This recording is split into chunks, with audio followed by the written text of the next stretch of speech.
प्रसाद की क्या महिमा मिली लोगों को पता नहीं। लोग कहते आए अगले तो बीच कभी आए नहीं, आज लंगर खाने आ गए। आम लोग कहेंगे, बनाने वाले भी कहेंगे, सप्लाई करने वाले भी यही कहेंगे, और देखने वाले भी। और ये गलत बात है। मैं लोगों को रोज कहती हूँ सर, आश्रम में भी यही चर्चा होती है। मैंने कहा आप क्यों ऐसी बातें करते हो? प्रसाद की महिमा कहाँ कहाँ नहीं लिखी, महाभारत में जाओ। उन्होंने कहा राजा ने मरुद राजा ने यज्ञ किया था सत्तू का। सत्तू उस समय गर्मी आ गई ना, अब लोग सत्तू का शरबत बना के लोगों को पिलाएंगे।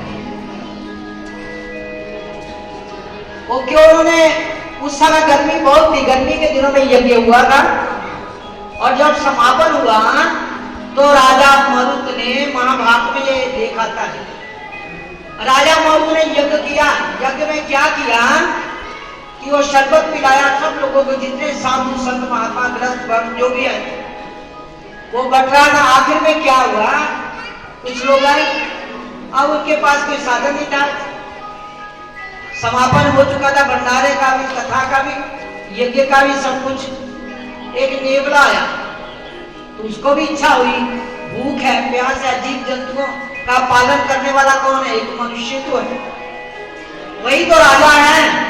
राजे के पास ये समर्थ है कि सबका उद्धार करे, कल्याण करे, और जितना चाहे उस व्यवस्था से उसको व्यवस्था करे। अब राजा मरुत ने जब पता चल रहा था कि बहुत लोग फिर वापिस आ रहे हैं, उसको बड़ी गलानी हुई। उसने कहा कि ये क्या हुआ कि मेरे यज्ञ की संपूर्णता क्या पता लगेगा? उन्होंने कहा एक नेवला आया तो महात्मा देव ऋषि बैठे थे। तो उन्होंने कहा राजा आप चिंता ना करो, ये ईश्वरी है, सबका भरण पोषण करने वाला, मनुष्य किसी का पालन नहीं कर सकता। करके भी ताने सुना देगा कि मैंने इसका ये किया, मैंने इसका ये किया। ईश्वरी ऐसा है कि जो सबको दे रहा, किसी को कुछ भी नहीं रहा, देख भी नहीं रहा। क्योंकि अवगुण मनुष्य के कितने हैं, हम लोग कितनी गलतियां करते हैं, कितना कुछ बोलते हैं, पर चुप रहने वाला, उदारता दिखाने वाला, उसकी उदारता बोलने से नहीं दिखेगी, दिखेगी नहीं। उसकी उदारता समझने वाले समझ जाते। रहो दुनिया में दुनियादार न बन, गुजरो बाजार से मगर खरीदार न बन। रहना तो इसी दुनिया में, जो भला आया, मौन रहने वाला आया, कम बोलने वाला, ज्यादा बोले, लड़ने वाला, चोर ठाकुर, सब इसमें इसी दुनिया में। अब देव ऋषि नारद बैठे थे तो उन्होंने कहा राजन क्यों चिंता करते हो, जब भगवान ही भरण पोषण पूर्ण कर सकता है मनुष्य। और नेवला आया तो नेवले ने देखा कि सब कहीं जगह, कहीं भी कुछ पानी नहीं, भोजन नहीं, प्रसाद नहीं, कुछ नहीं है। एक पत्तल में थोड़ा सा जो शरबत बचा था उसमें वो पीने लगा।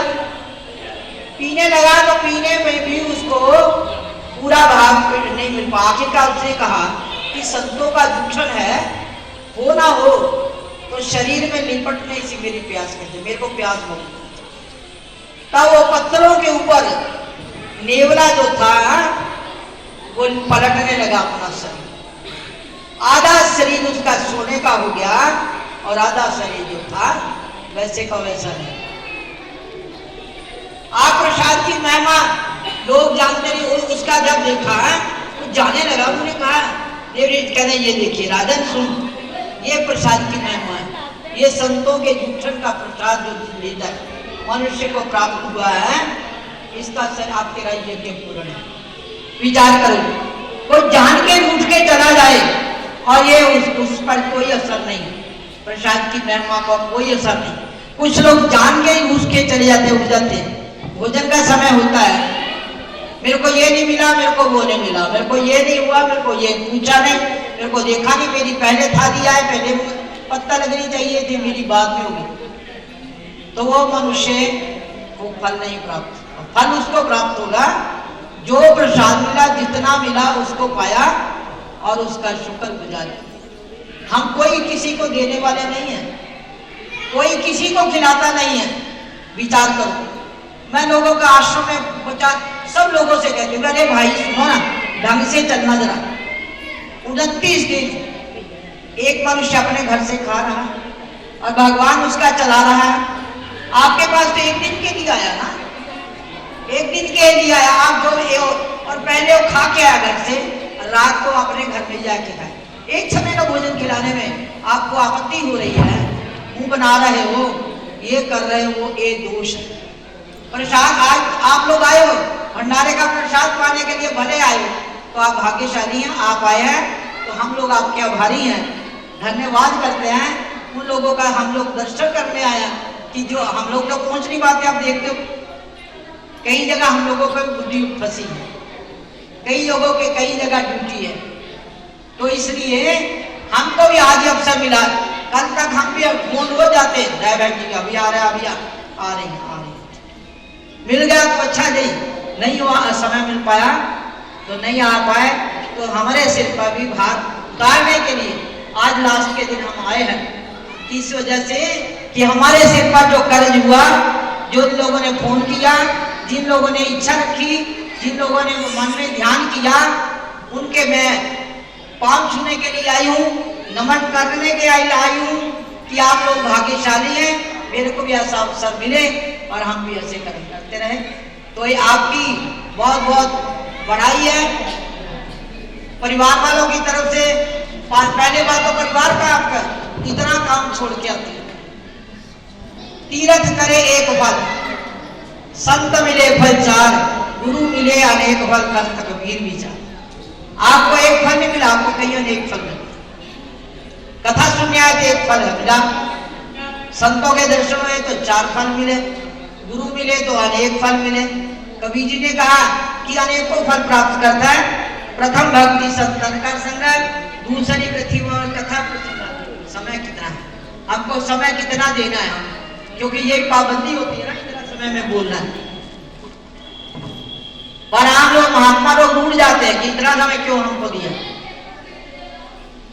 हमारा समय खुला होना चाहिए। पर नहीं, हम लोग ये कहेंगे समय को देखते हुए कि जैसे वो कहेंगे हम उतना ही बोलेंगे। तो ये उन्होंने कहा प्रथम भक्ति संतन का संगा, दूसरी कथा प्रसंग, दूसरी गतिमान कथा प्रसंग,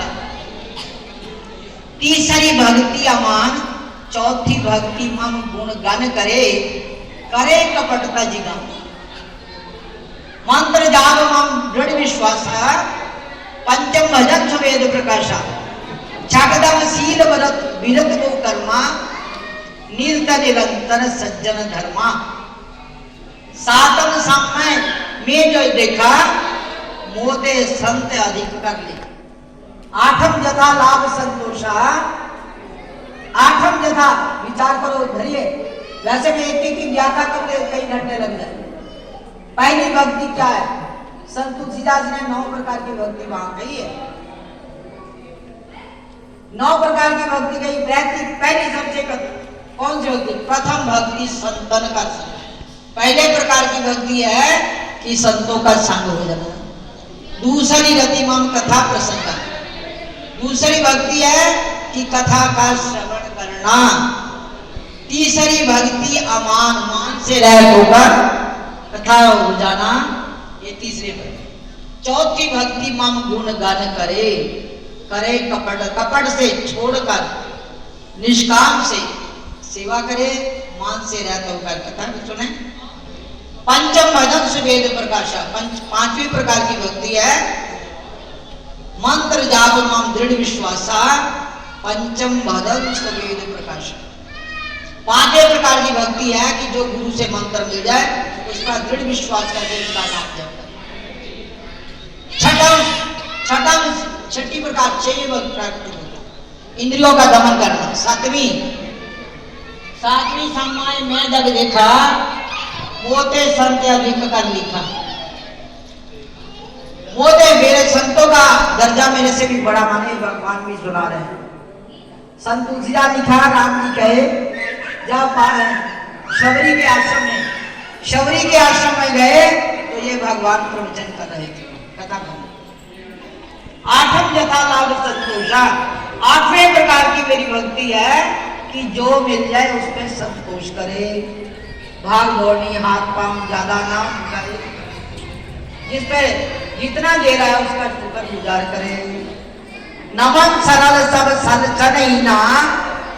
नौवें प्रकार की भक्ति क्या है कि छल से रहित होकर अपने मन क्या करके भगवान की भक्ति, कोई किसी के दोष ना देखे। उन्होंने कहा आखिर में क्या कहा भगवान ने? उन्होंने कहा जातिहीन, जो जाति का हम लोगों ने बंधन लगाया है, ये बीच में आ गया, ये चला गया, ये रूप नहीं अच्छा, इसकी जाति अच्छी, हम लोगों ने बंधन किया। बताओ, उन्होंने कहा भगवान ने कहा भले शबरी जैसा कोई नहीं आज, पर हम भी राम जैसे नहीं है। ये मानना पड़ेगा, हम राम नहीं है, हम कृष्ण नहीं है, हम लक्ष्मण नहीं है, हम भरत नहीं है, हम शत्रुघ्न नहीं है। बराबरी सिर्फ दो बातों की अपनी जहां हमारी जरूरत लगती है तो हम वहां जाति का भेद नहीं समझते। जब हमारी जरूरत निकल जाती है तो उसमें जाति बंधन हो जाता है। जाति अच्छी नहीं, रूप अच्छा नहीं, कर्म अच्छा नहीं, इसका घर अच्छा नहीं, इसके कपड़े अच्छे, ये बातों का सब हम लोग ध्यान करके अपनी भक्ति की हुई को साफ कर देते। तो भगवान ने कहा जातिहीन अग जन्म नर मुक्त कीन स्नान। भगवान ने तो जाति की कौन थी? शबरी थी। भले शबरी जैसा त्याग नहीं है किसी का भी आज के। अब लोग कहेंगे कि झूठे बेर भगवान ने तो खा लिए। भगवान ने झूठे बेर नहीं खाते, उसने चुन के ये रखा कि ये खट्टे हैं या मीठे हैं, इसलिए उन्होंने फेंक दिए।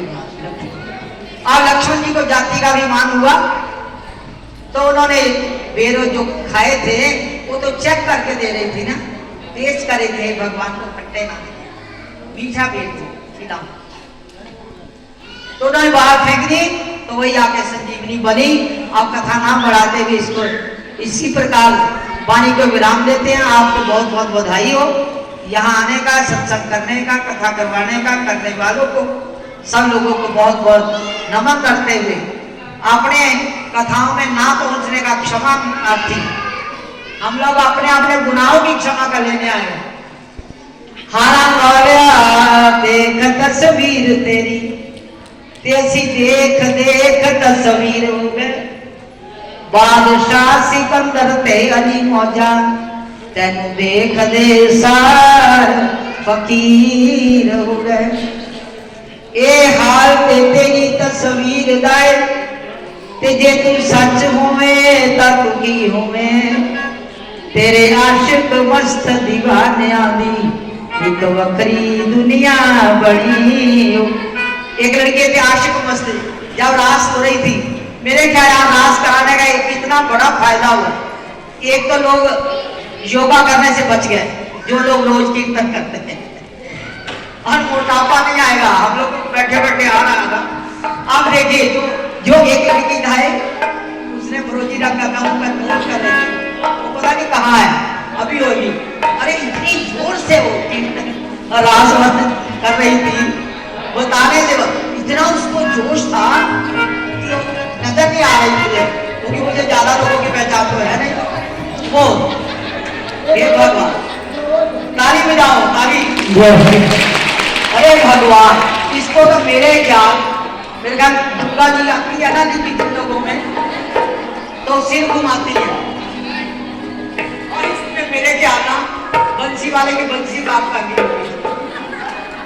बंसी मेरे मोहन दी मेरी मस्तानी बजरी, बंसी मेरे मोहन दी मेरी मस्तानी बजरी,